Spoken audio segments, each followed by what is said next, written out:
listening to the Forest School podcast with Lewis Ames and Gemma Southerden. Thanks for joining us. Okay, hello, I'm very excited. Hello. Hello.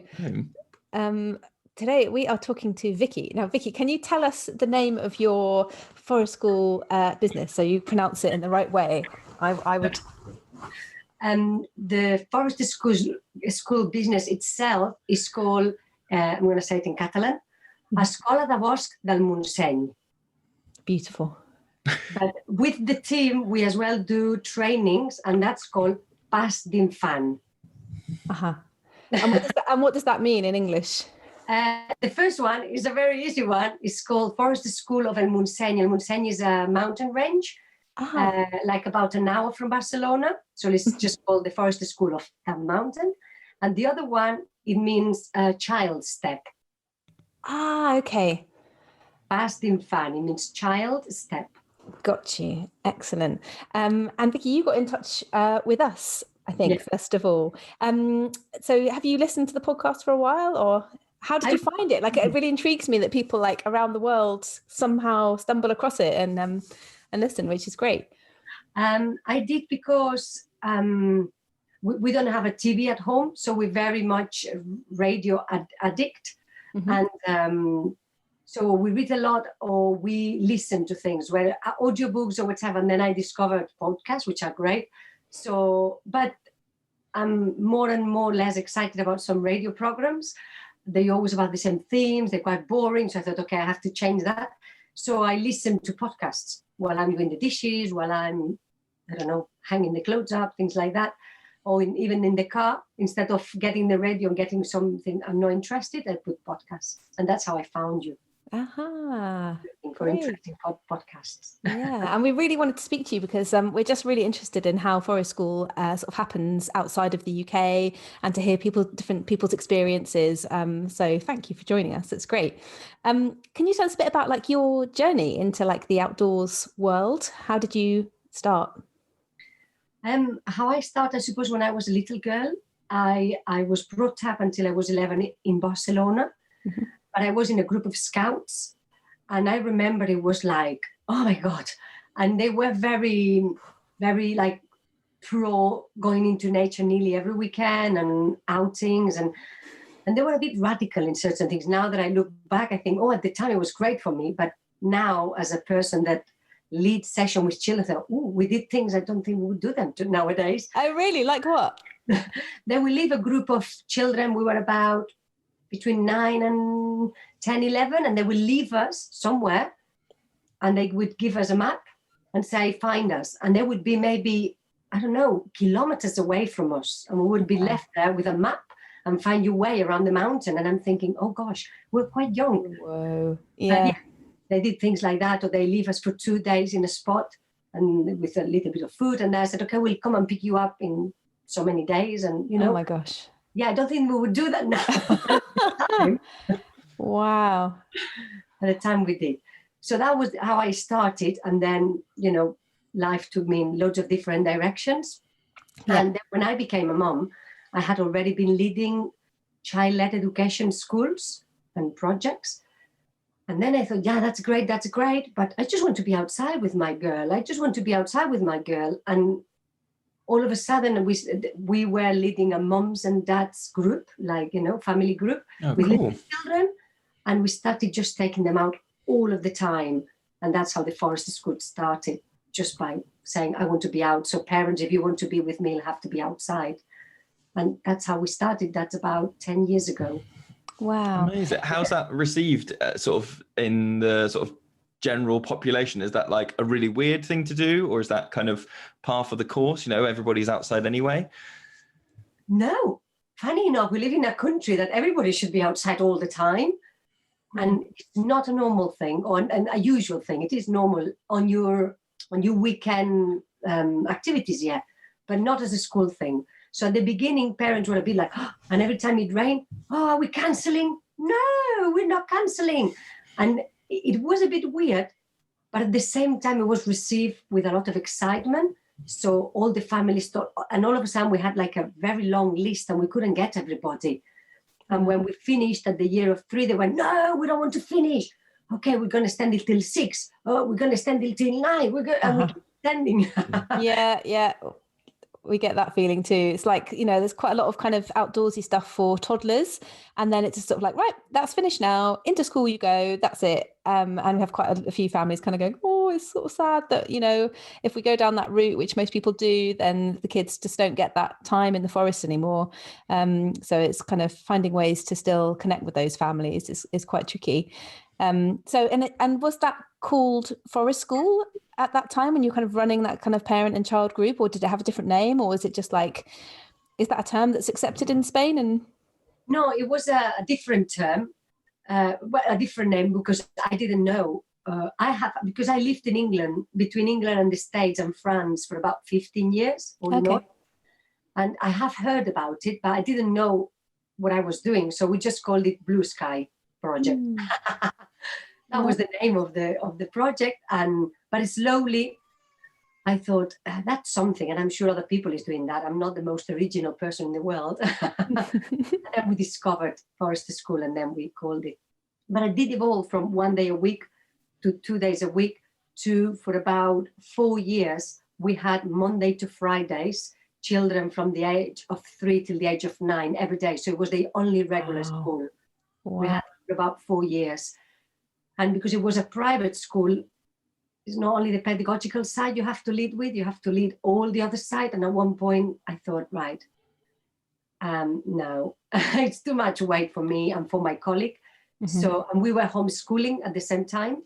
So we thought, okay, we're going to homeschool and just do like you do more in English, like in England, like just some sessions. So we have some morning sessions for little ones, older ones in the afternoon. So we did it a bit more relaxed because it was a lot of pressure.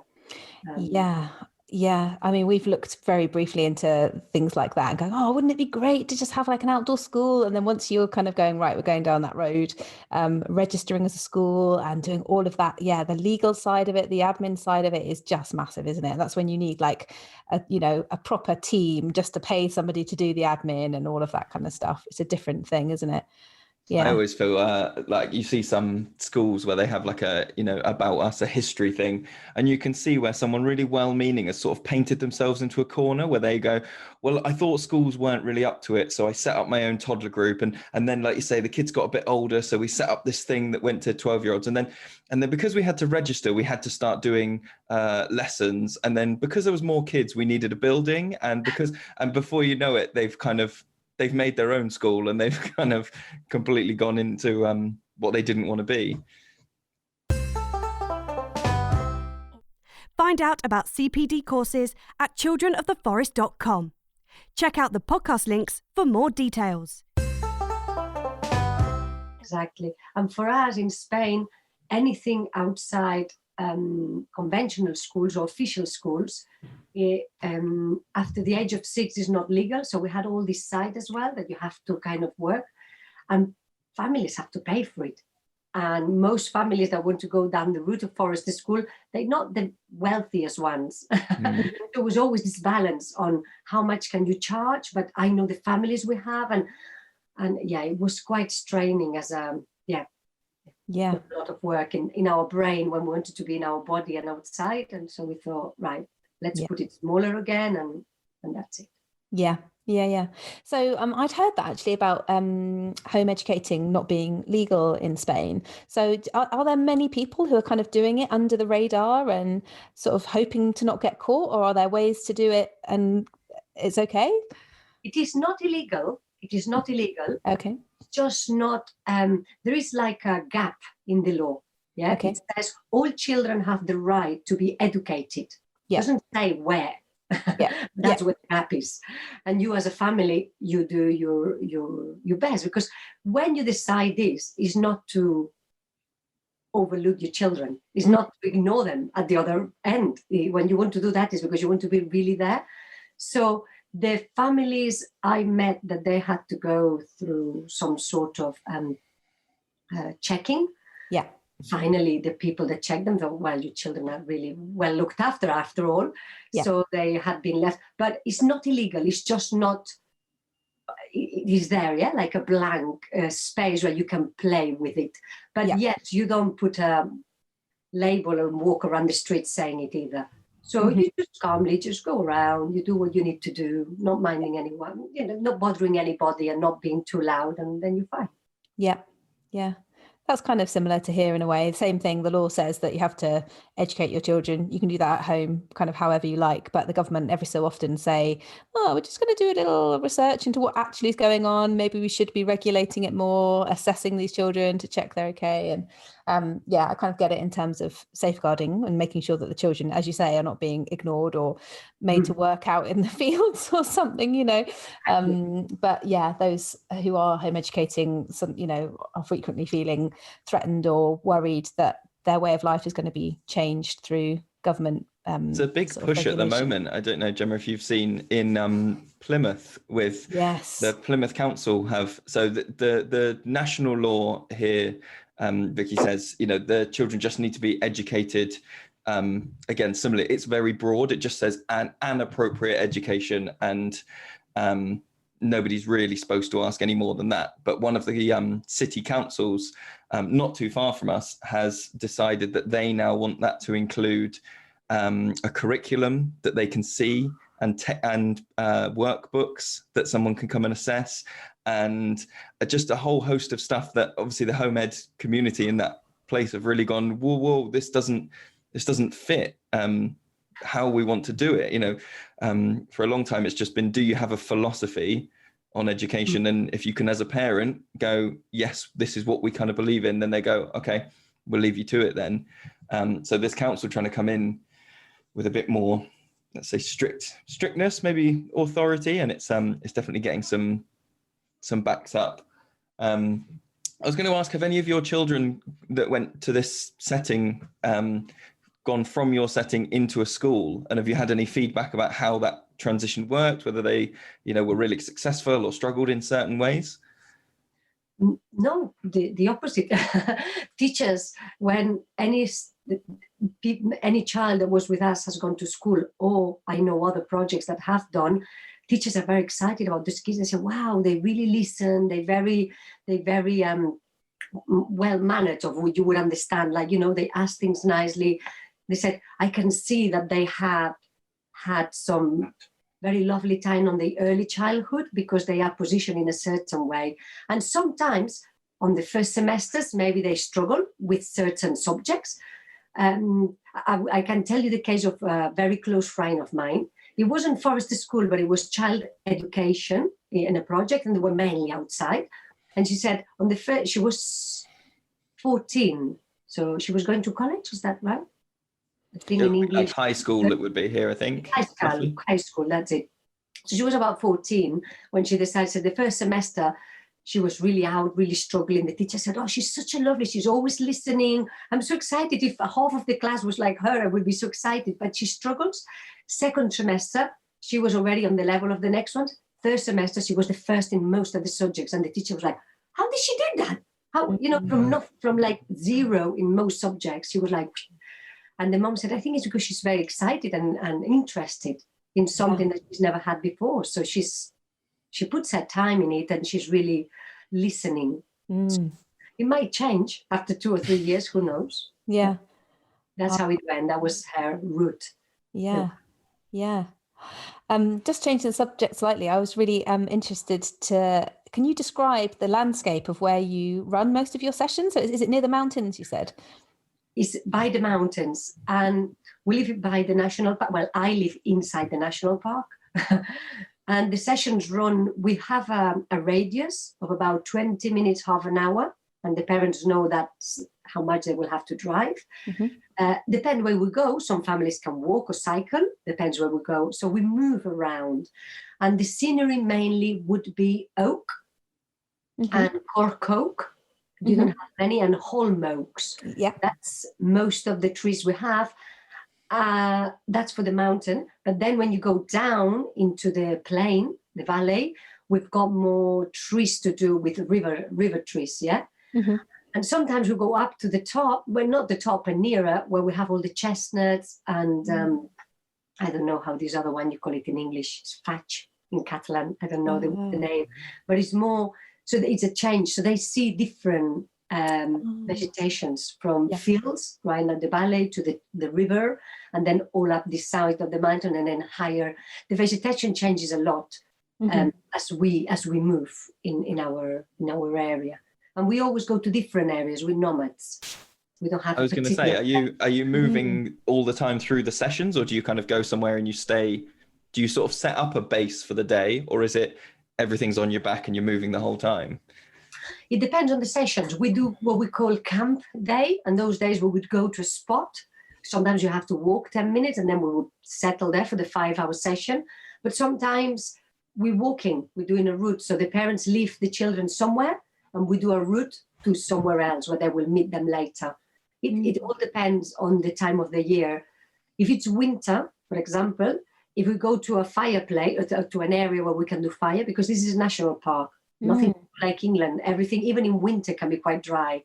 So you can only do fires in specific places, in private landowners, and they have to give you the permission, and near a place where there is a water source. Yeah. So we have, so if we're going to do fire in the winter, then we have a camp. But sometimes in the winter, we say we want to experience being outside without a fire as well in the winter. It's not compulsory. On those days, we do walking because then, you can stop for lunch and for other activities, but the rest of the day we're walking, so you keep as well a bit warm, though it's not cold here.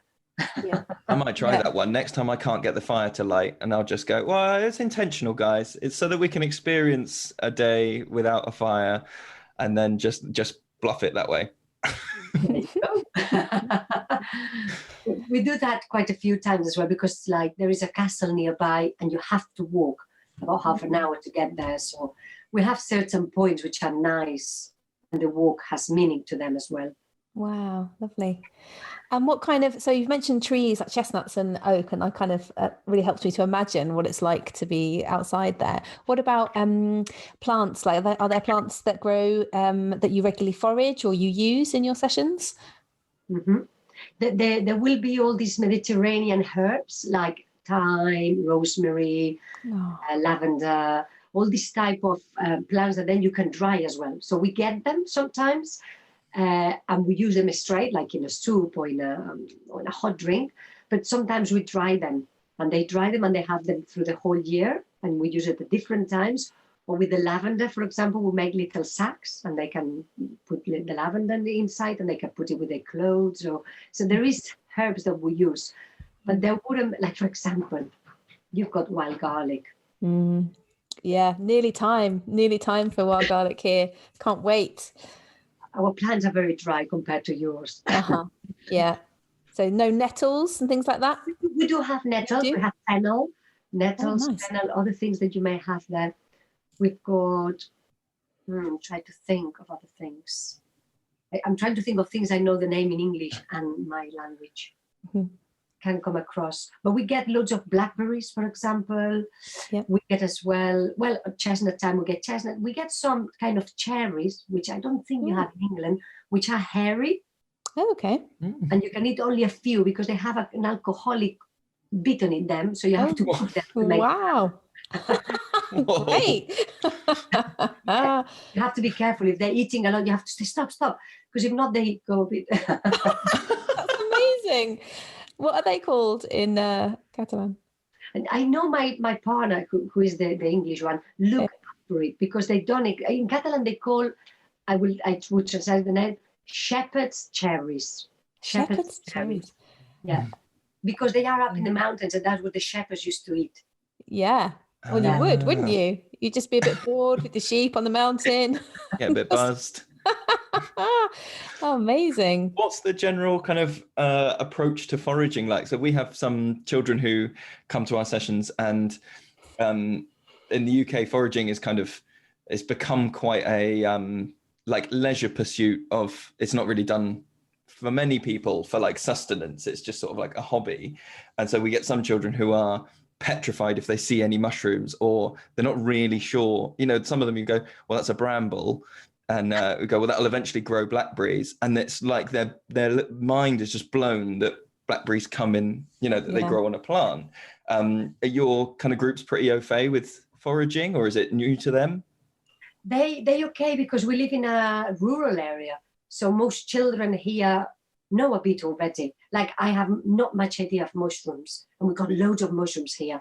And some children know more than me about mushrooms, for example. So they are fine, but on the first ages, we have a lot of rules, because if not, they just go like, oh, I found whatever, and they start getting it, and we go, let's do it differently.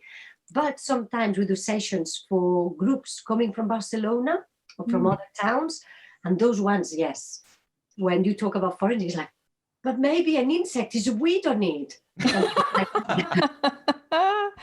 Yeah. You know, so yeah, the regular ones, they find with foraging, and the rules, they get it really quickly, because they live here. So they know if they just, you know, get everything all the time out of their roots, there's not going to be more time anymore next year. But the children coming from outside, we have to encourage them to forage. And then when they become, so that can be eaten, and then they go really a bit too fast with it, and a bit aggressively. So we have to calm them down as well.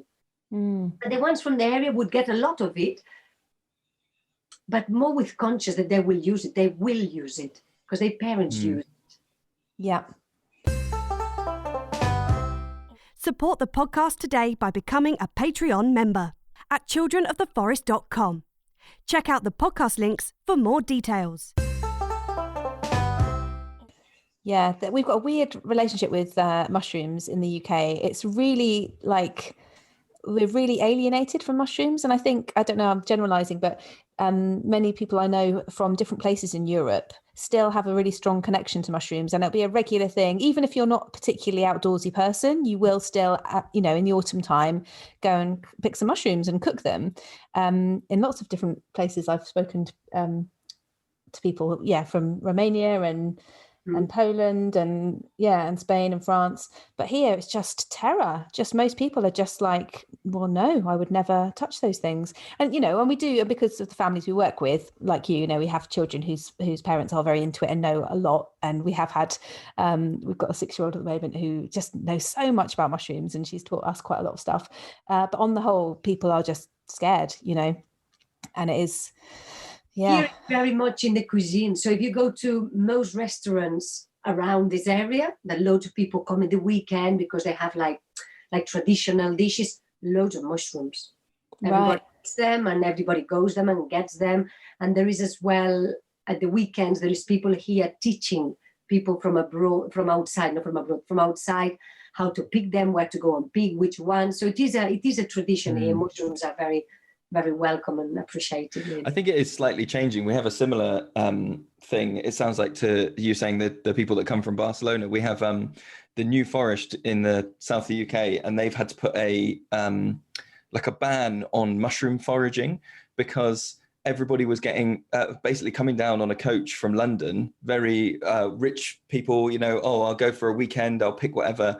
And so the people who live locally would take them to the best spots. They would pick everything, and they were just depleting this, this national forest with kind of like a weekend hobby of, we'll take it back and put it in our dishes and do whatever. And you do need, I think that's sort of one of those universal truths, isn't it? It doesn't matter where you are. Sustainability of picking things and foraging has got to be, pretty high up there on our priorities, with kids or with adults. Exactly. I think here as well, there is loads of rules in this national park, in which areas you can pick and in which areas you can't, and things like that. I suppose for the same reason, at some point there was loads of people coming, and then they had to, not only with mushrooms, as well with chestnuts and with other things. There's areas where you can't go and pick anything, and other areas which you're allowed. Yeah. What about animals in the places where you're working? What kind of wildlife are you seeing, both big and small? Big, we have wild boars. Wow. Wild boars, quite a few. And we, now it's the time, like just before spring and in the autumn, it's time where you can track them and follow. And then I don't know if you do that, we get, how you call it in English, chalk. And then we put it inside the track, and then you bring it out, and you have plaster of Paris. Yeah. So we've got these. We've got a small type of deer, which is called cabirol. It's a small type. Then we have big, like, I'm trying to think the names in English, foxes, badgers, all this type of, and as well little ones, mice, rats, and all these. Yeah. Then we don't have, how you call it, this bird that you have in English, which people goes on hunt, which is not very nice. Pheasants. Oh, yeah. Yeah. Oh, lucky you. Yeah, and I think that's about the most big animals that we have here. Do you have any big birds of prey? Things like hawks, and particularly in mountainous regions, they're normally quite common. Yeah, big birds of prey, and some of them we can see them clearly. We have the golden eagle as well. Wow. It's rare, but we can see it sometimes, and we have buzzards, and we have eagles, different types of eagles as well. Yeah, we have big birds. Yeah. And lots of how you call them, owls, different types of owls as well. Yeah. And then we find sometimes the rests that they've left at the night, the thing they take out of their mouth. I don't know. The pellet. Pellets. Okay. Yes. Yeah. Do you have any sort of risks to do with flora and fauna that are different to in the UK? Not very different than you. We will have similar, because the only snake which is dangerous will be the adder, like you have. And we know springtime is dangerous, so we have a lot of different rules according to that. We don't have any dangerous spider. We don't have any fruit that can get you drunk. That's the big one. You don't have it in England because everybody will be drunk all the time. Yeah. I'm not sure whether to be offended by that. Jolly people, you're very jolly in this way. We've got some dangerous mushrooms. Yes. Not very big, and then maybe the nettle, if it touches you, might be. We don't have very many dangerous things. Well, I think you've got them as well. These big bees now, these Asiatic bees. Yeah. Or hornets, bees or hornets? Maybe hornets. I don't know. Yeah. They're big. Yeah, people are worried about them here. I haven't seen any myself. It tends to be the first thing that somebody says when they see a hornet. They're like, "Oh no, it's an evil killer hornet." And you're like, "No, that's just a normal hornet." They are huge and scary, but they're not. They are huge. I know that if they bite a child, they would get like a big lump, quite a big, and it will hurt, but it won't kill them. So we're not very worried about them. I always think it's the noise of a hornet. They sound, so a bee is quite a nice buzzing sound. When a hornet comes past, it sounds like an Air Force carrier. Just the It's just very. I was going to ask, do you have any? So when we kind of think about flora and fauna, I guess one of the things that often comes up is then like folk tales and like traditional stories. Do you have like like cultural stories from your either from the region or the country, or things that you bring into your sessions?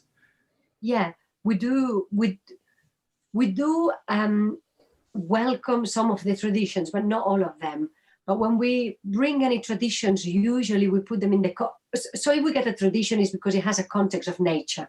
We won't get any tradition that is just sprung out of, I don't know what, Black Friday.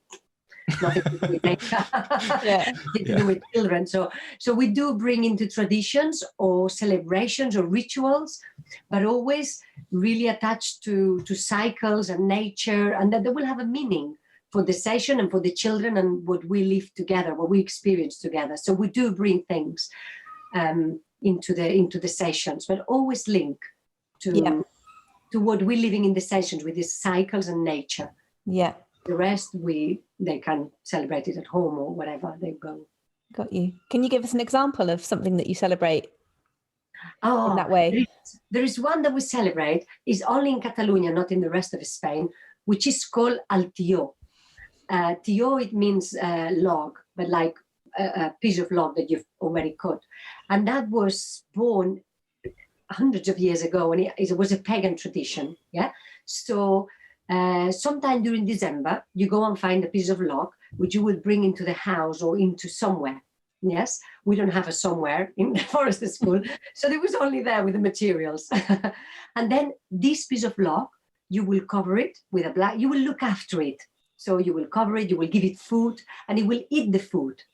Yeah, which is always through playing that it eats it. Yes, and when it becomes the day, the 21st, you would hit it really hard because you're trying to awaken it, saying, log, log, log, light is changing. We started to have more light from today, and soon the spring will come. Nature, wake up. So it's like you've been looking after nature when it was the time when it's like sleeping and more restful. And then on the 21st of December, when light comes back again, you wake it up so that it knows that it will start working towards more flowers and more leaves. And it is funny that the children give them peels of tomato and of oranges and all sorts to this log, and they go back and it's no food there. Oh, he's eaten it, and things like that. That's a Wow. I love that. I really love that. That kind of reminds me of a couple of things here, which may also be common to Spain. I don't know, but it reminds me of an old tradition of it's called crying the neck. So at harvest time, when the community would go out and cut all the crops, the wheat and the barley, then when the last bit of barley was standing, they would all gather round and one person would hold the barley and cut it, and they would all shout and celebrate. And they believed that, again, it must be very old because it sounds very pagan. So they would believe that the spirit of the corn or the harvest would be in that last crop that they were cutting, and then they would tie that into a special knot or a corn dolly and bring it inside and have a great big feast, lots of cider, lots of dancing. It would sit at the table and have the food, and then it would be kept inside, traditionally hung above the fireplace where it was nice and warm, and be kept in over the winter. And then after Christmas, on Plough Monday, they would take it and plough it back into the soil. And so it was like putting the spirit back into the ground to be ploughed in so that it would grow again, which I really love that tradition, but it's just completely died. But we were redoing our house and I found a corn dolly. It fell out of the roof. So I found this knot of straw. So we've got one that used to be in our house, which must be, I don't know, 1850 perhaps, around that kind of time. So they were obviously doing it for a long time. But yeah, it doesn't happen anymore. It also reminds me of just like hitting the trees and letting the sap rise if you're going to like tap a birch tree or something. I think of like hitting it and telling it to wake up. That's so lovely. Our kids would love that, I think, Lewis. They loved making log dogs. So, do you do that? Making like a... Yes. They like to look after. And it's funny because it's like a hard thing, piece of log. Yeah. Many children, because you do it in Catalonia, it's like a tradition, but usually when you hit it, they say, I'm going to say something, I don't know how the English will listen to that. That's how we do it. You hit it and sing a song, and because there's a blanket, it shits presents. So you bring the blanket out and there's the presents. Instead of Father Christmas, you have it through the log. And in the forest school, we don't do that. He shits the presents, but all the families do. And a lot of children love it so much, they take it to bed with them and they sleep with the log. Wow. Because it's not soft like a teddy bear. It's hard. Is it Spain that has somebody in the nativity doing a shit in the corner? That's in Catalonia. Really? Yeah, they have it, and you can buy like celebrities, can't you? You can buy presidents and like comic book characters, and it just goes in the corner of the nativity in the I was going to say in the manger. It's in the stable, isn't it? In the corner. On the corner or just outside. Yeah. And nowadays you can buy the modern ones, which are presidents and all these things. But before it used to be like a shepherd or a farmer. So it was like a traditionally dressed. And yeah, it was always doing poo at the side. It's always there, everybody's nativity. Wow. I was going to ask actually, because because one of the things that I think is interesting about sort of Spanish history, and you have to forgive me if I say Spanish and Catalonia, they're different things. They're the same thing? They're different things, but I'm happy with everything. Okay. Was that obviously a lot of Spain? So in Britain, we're sort of pagan ruled and then Christian ruled, but Spain had a long period of kind of Islamic rule. And does any of that kind of carry through to now in traditions, or? Not so, it's because it's been together so long that it's not so easy to know. Was it an Arabic? Was it a Christian? Because it's a long time ago, and they were in Spain, but not for that long in history time. I mean, okay. They were about 100 years. No, I think maybe wrong now, but I think it wasn't that long. But surely the things like we know all the Spanish words that start with AL. they become from Arabic term, like almohada, which it means pillow, or whatever it starts with al becomes from them. So I'm sure there is lots of traditions that went together with the Christian ones, and then they carried on and things, but we don't really know which ones came from there or not anymore. It was mixed, like everything happens in history. But I'm sure there are things. I'm sure there are. But in Catalonia, they didn't nearly get here. They did till like the end, the south east west corner of Catalonia. They were there for a longer time, but not for the rest. They never came as far as that. But yeah, surely there are traditions because there are words. So the word stayed. I'm sure traditions would have stayed as well. I love the, I just go back to the taking the log to bed. I just think that's such an amazing opportunity for nature connection. You know, if every kid in Catalonia pretty much is like looking after a bit of a tree in their house, I think that's, so lovely. It is really very nice, but sometimes we have to remind the parents why there's a log there, because a lot of people has lost where it came from. So they just know everybody gets it. Everybody puts it in the house. Everybody gives it food. But sometimes it's only because it's going to be where the presents are going to arrive from. But they don't know why they're doing it. So we, like, even in the forest school, but as well, I do trainings and I do talks. And every Christmas, I do a talk, which is called, Do the Three Kings Exist? And in this talk, we kind of explain how to approach Christmas, not from a commercial point of view, but from a point of view of why do we celebrate that and what's important about that and how to do it without lying. How can you maintain the magic and the motivation and the excitement without lying to the children? And so parents say, but if we don't lie, there's not going to be magic. And we always say, magic doesn't come from lying. Magic comes from what you put in it, what the adults as well live through these traditions. So we have to remind people as well, why do you have a piece of log in the middle of Barcelona? They go, I don't know, presents come from there, don't they? I said, well, let's think about it. And then when we think, they go, oh, that's beautiful. And we say, yeah.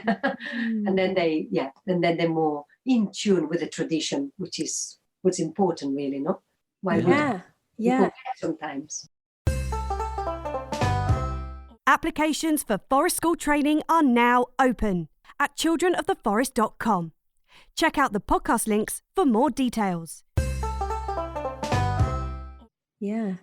Tell us more about these courses that you do for adults then. Do you do a lot of kind of parenting kind of training and courses? We do parenting and we do teachers training as well. We do for families or for people that works with children. We do different types, mainly to do with child-led education and with forest school. That's our speciality. But yeah, I started years ago, for example, there is something more that has more tradition, or maybe you've heard it more in English, the non-use of nappies. But in here, nobody had heard it when I started 10 years ago. So I started with that, and then it just grew from that and into other things. But yeah, we do a lot of child education and forest school training for families or for teachers. So sometimes schools would call us and we go and train the whole team in a particular subject. And how is it taken up by schools? I know here, even before the pressures of having lockdowns and pandemics and stuff, our state education system was very much pushing towards academics, anything outdoor learning is okay for little children, but once you get into, once you get past sort of 7, it became, that's a bit of a waste of time. They need to be doing English and maths. Is that similar for you guys, or is it kind of integrated? It's they academics and they're quite into results. What's the result? How are they, and it's just like, but what about the process they're going through? Yeah, but what's the result? And it's just, oh my God. So teachers are not, I'm going to say, it's not the teachers, I think, because the more and more I learn about teachers, they're very open and they know the system needs a change, because I'm dealing with a lot of teachers. I don't think it's the teachers. I think it's the system and this curriculum. And I think these people on the offices that don't deal with children, that they give you all these curriculums. And I think, have they spent much time with the children? Do they go into classrooms and spend days and weeks with the children and understand what they need? So I'm trying to change, and I think it's not the teachers, it's the system and the above, the people that looks after children. So the ones looking after the teachers, I think they're the ones a bit disconnected, because teachers are at least the ones I encounter, they're very open-minded and very open to, yes, let's change things. Yeah. And we're training now whole groups of teachers to go outside, which is a very rare thing in Spain. You've got outdoor learning, don't you, in England? Mm-hmm. Yeah. Mm-hmm. Not here. And there's groups of teachers saying, we want to go outside, not because of the COVID, even before.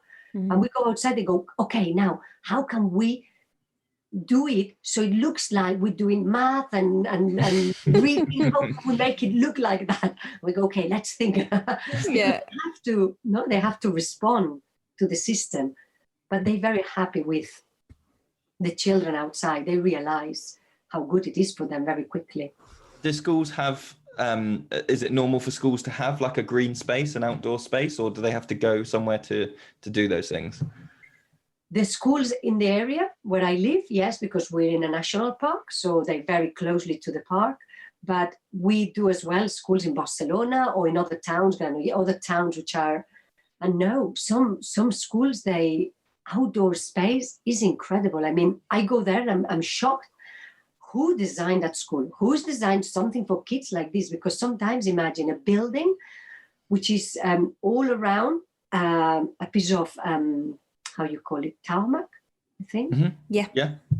And the children are inside there, but to see the sky, they have to put their head up, because it's a story of maybe 5 floors all surrounded that space. So it's cement, and all the sides are cement, and to see the blue sky, they have to look up. But if they just look straight, everything they see is color gray. What do prisons look like in Spain?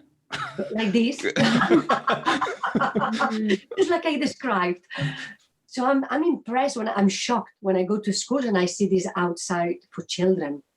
And they're there for 6 hours in the classroom or in that space. I said, who's the architect that designed that? They didn't have a child in mind, for sure. I don't know what they had in mind, but not a child. So, yeah, sometimes then they have to do a special outing to go to a green space. Yeah, and they do it. Some schools says we can't do it every week because it's difficult, isn't it? It's a barrier once you try and organize a coach, and then it's time off, and then it's the extra cost, and then it's, I think we're very lucky here that most schools have got maybe not the best green space, but some green space that you can kind of use, or a school field.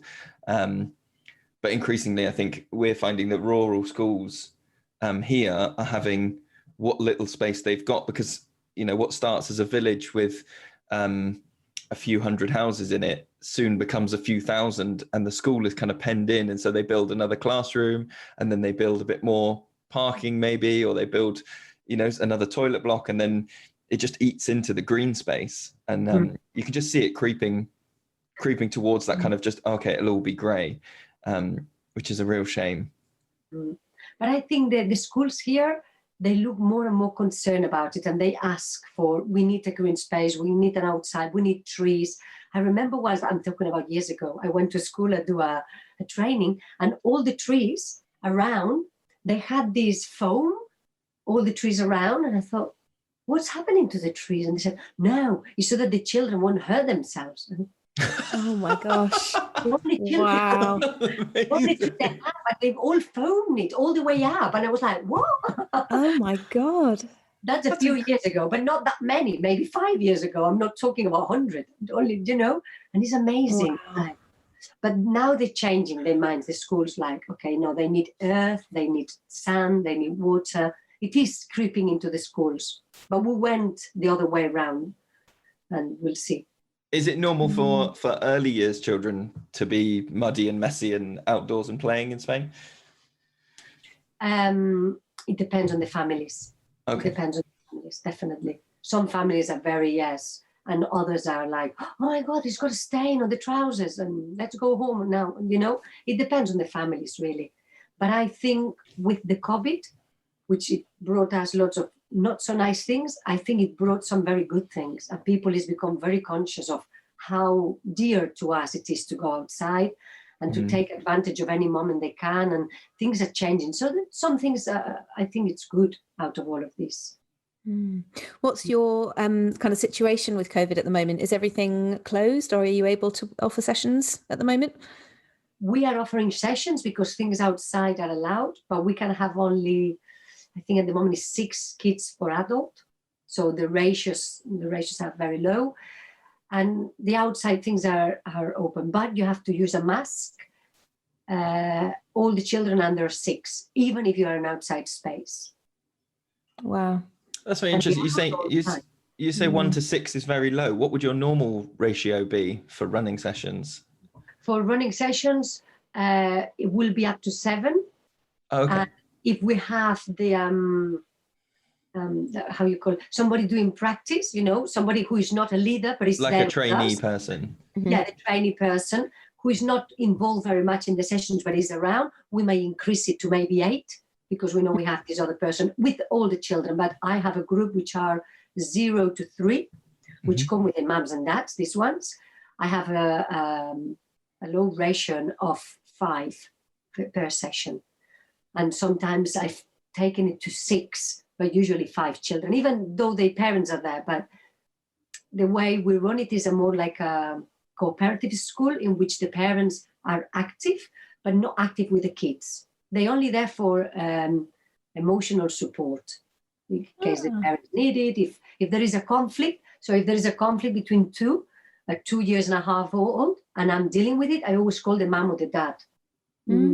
So and so come over, so and so they're behind them. So the emotional space energy, it feels protected or supported by the mom and dad, and then they can speak to the other child face to face, because usually we make sure that they don't look at me, because they come, he's done this, no, look at each other. Yeah. Can you we make them talk. We don't want to be a triangle. We're just there in case they need help. Yeah, that's so important, isn't it? And I think that the way that we all kind of parent in the modern age, we sort of we're not doing that as much as we should be. Kind of in our desire to help and be there and make sure that our kids are looked after, we're kind of speaking for them and then denying them a lot of opportunities for learning and sorting out conflicts, definitely. And that's something we talk a lot about in our work as well. Well, we were just talking yesterday, weren't we, when we were rearranging some stuff in our so we have one site and we were rearranging some stuff in there, and having recently been to Jenny Archer's site, and she was showing us around and was going, well, here's where we have the tea and coffee station, and it was about 20 or so, would that be fair, Gemma? Sort of meters away from where the mud kitchen was, where the children play. And there was even a little, not barrier, but like a little, some stuff between where the adults would get their drinks and where the children were playing. And she was saying, it's done intentionally. I want the adults to sort of stay here and give the kids some space. I want the kids to go and play. And we were sort of looking at our site and trying to weigh up that balance between you want the kids to have some space and you want there to be times where you can go, okay, they're just off on their own, they're doing their own thing. That's kind of in some ways how it's supposed to be. But then you also want to encourage the parents to play with their kids. Sometimes you don't want them to kind of just stick with them and do nothing, and trying to find that balance between helping someone play with their child, but also going where they need some time on their own is a really difficult balance to strike. We do that through the structure of the session. There is certain spaces that they know it's the parent interaction, and certain spaces where it's not that. For example, the beginning of the day, when the children just arrive and they're more attached, it's time that we spend together. We do our circle with songs, with saying hello. Then we might, for example, at this time of the year, start the fire. At these moments, we are all together, and the things that might be the craft things on the side. So we're doing a lot of how you call it in English, like crocheting or knitting, but with your hands, knitting with your hands, so we're doing a lot of this. But as the day goes by and the children start finding each other, that's when the parents start taking themselves and they're staying or in the fire area looking after, and as well I give them jobs. For example, you're going to be the keeper of the fire, you two, okay? You two, you're going to be the one that, can you prepare me the kitchen? Because we'll be able to do now our bread or whatever. Can you? So I give them jobs so the children see, okay, now mums and dads have jobs. And that's the moment that we've all arrived and we spend time together, and then they go off to their own thing. And then at the end of the day, we recover it again all together. So it's like that. We did it to the structure. And the children now have it very clear that there is a spaces in which they can go and find mum and dad if they need. But they know that it's going to be something that they do together, and I'm there looking after the group. So we've done it through the structure of the day, and it works quite well for us. It's yeah. So and how long is that session?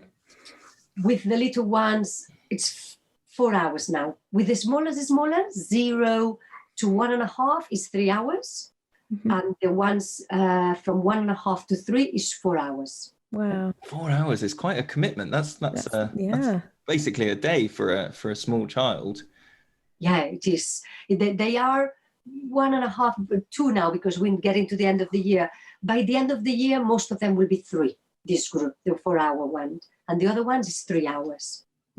And we just change the timing from 3 to 4 when we see that at the end of the session, the children carry on playing and there's no way to take them home. We say, okay, they need to extend the session, because the other one, the little ones that do 3 hours, by the end of the session, most of them are falling asleep. Knackered. It's their nap time.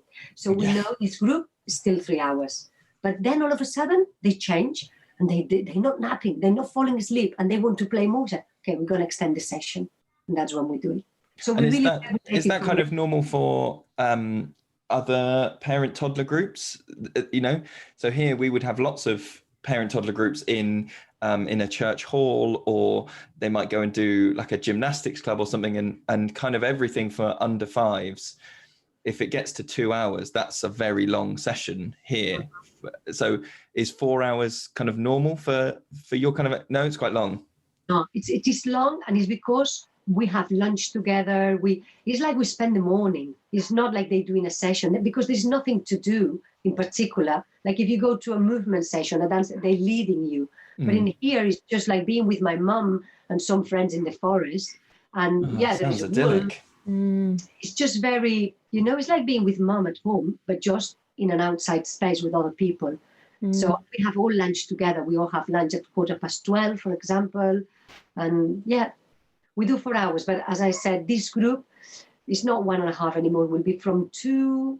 Some of them, 1 or 2 are 3 already. So they early ones. By June, most of them will be 3 in this 4-hour session. But there's nothing to do and everything they want. So and is that one day a week with that group or more? 1 day a week, and then from 3 they can choose between 1 day or 2 days a week. And then for the first between 3 and 4, we see if they need to still come with mum and dad or not. And by 4, they will stay with our mum and dad. Some 3 years and they say, no, I don't want my mum here. I say, okay. And some say, I want it, okay. And then we do a whole adaptation. But if the mum and dad, it's not involved in the session anymore. It's outside, sitting in a corner with a book or with something to sewing or just looking, not being active. Wow. The mum and dad stay at the side, not being active on the session. Just for moral support, emotional support. And they can come in if anything happens to the child and it needs them, they can come in, of course. But if not, they're kind of on the outskirts of the session. That sounds like such a natural transition. I think one of the things that lots of children struggle with here is that they would go, up to 4, they're with almost exclusively with their parent, or maybe at a preschool. And then, whenever it is the first day that they go to preschool or school, it's quite a sharp kind of like, your parent is not even within eyesight anymore, click, off you go. And they do transitions here, you might do half a day at first and then a whole day, but there just sounds like such a natural tradition, like a progression, I guess, of kind of like, okay, they're here, but how much support do you need? And I was daydreaming as you were talking about it, and I was going, that'd be lovely, just a whole day with parents. And then I remembered British weather, and I've remembered that sometimes after an hour and a half of a 2-hour session, I am desperate to go home because it's 30-mile-an-hour wind and raining, and just that thing of like, whoa, okay, sometimes it's hard to be outside that sun. Dads, we have mums and dads saying, I'm cold. They come to me and say, I'm cold, because they said, well, you can do some jumping and some running around that. Yeah. Some jumping, some running, bring more clothes next time, bring your It is true. Yeah. It is the adults that get colder than the kids, for sure, because we are more static. If it's been very cold, we have allowed them, and if it's a camp, and we have allowed them sometimes to go for a quick walk and come back, if the child agrees with it. Yeah. Yeah.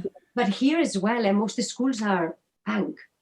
From 3 you go in, that's it. It's our way of looking into children that we do that. Most places, they go mum, mum, mum, mum, and then that, and then straight into school. You don't see them anymore.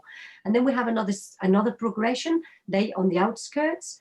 And when we see that the child hasn't asked for any help on the whole session, we go, okay, we can do the next step.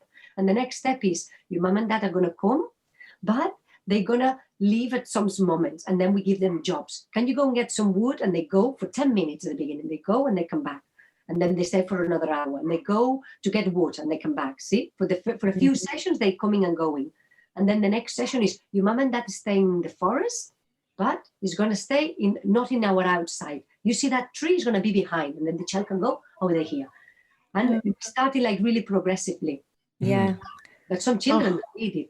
They say, I don't need that. But some children do. We have a child now that still, look at the time, we nearly March, and his dad still is coming to the forest, and he's 3.5. Mm-hmm.